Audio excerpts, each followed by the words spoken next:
Welcome back. Now in this video we want to discuss briefly what will happen if you check your studio and you see that there is no guest call-in number. Typically that is because you have not scheduled a show. So what you'll need to do is you'll need to schedule a show so that you can find the guest call-in number. So what that means you'll need to do is you'll need to come back and to create an episode, and you'll need to make sure it is a broadcast episode.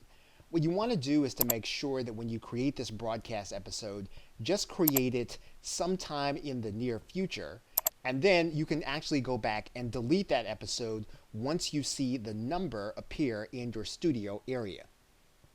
And you can delete that episode by coming to the episode area of your dashboard, clicking the link, and then clicking the delete button, and then that episode will no longer be there, but your number will be inside of your studio that you can then start passing on to the people that you are going to interview.